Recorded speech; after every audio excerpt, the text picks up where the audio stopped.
Good afternoon. Can you hear me okay? Okay. And the other way that it works a little better.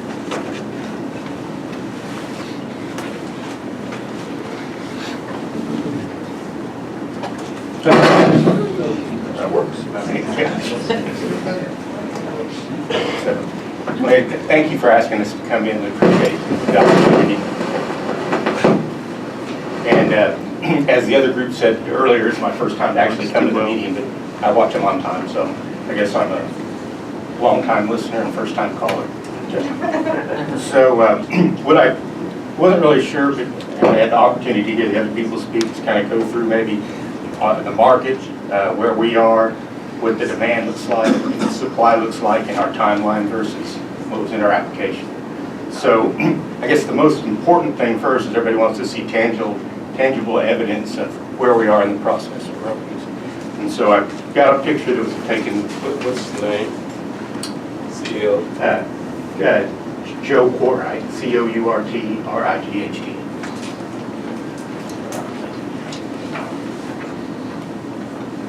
And I'm the chairman and the CEO of the company. My background is I'm a pharmacist, but more of an old drugstore guy. So I'm the businessman in the operation.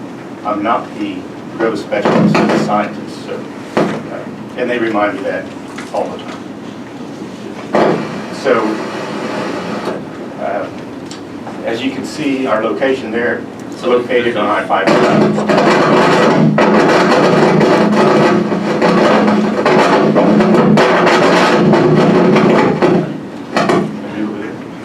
This is from like yesterday? Yeah. Okay.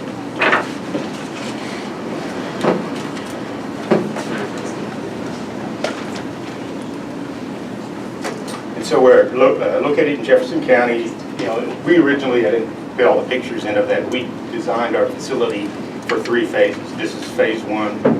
Phase 2 is kind of the mirror image of that. That's why it slopes up. The next phase goes down.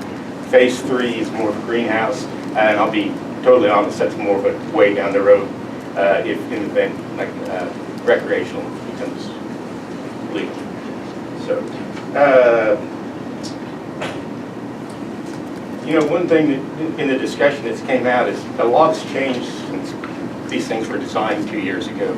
Like when you were asking about what strains, we picked, we have 15 strains that were spread across the board to treat the medical conditions that qualified conditions for the state of Arkansas. The thing that's going to change though is new conditions will probably be added, and more importantly, if more advanced strains are coming along. In an emerging industry like this, you know, a 2-year-old plan is an old plan, because things are, you know, we're finding that out on equipment, distillation equipment, extraction equipment. You know, the processes used 2 years ago are, you know, becoming kind of obsolete. There's more safe things out there. There's more things that are more accurate, more pure for medical grade products. So I'll go ahead and move on and talk about demand. And I've probably overanalyzed this more than anybody, and I'm a numbers guy. And so we went back and when we were initially making our model, we looked at other states that had similar qualifying conditions. And Arizona was the one that stuck out more to us. And the good thing about Arizona, the laws passed in 2010, so you can see, you know, how the cardholder growth continues to grow. And so we extrapolated our model to kind of mimic what they were doing. And what you'll see is, one thing is, I never thought I'd say this, but the litigation and the temporary restraining orders hurt in a lot of ways, but it actually helped in one way, because people kept getting signed up and getting their cards. So we're starting out with a much greater demand than any of us expected, because the process took longer. And so initially we thought we'd open up at 0.35%, or about 10,700 card holders. You know, we're 6,000 now, but that's going to take off. I think we'll be at 12,000 very easily by the time we go to market, and I think we'll be at 18,000 by the end of that year. Yeah, so you know, we started out 50% of the growth. You know, and the other thing, there's going to be a big uptick in enrollment. We all know that. We're looking out there.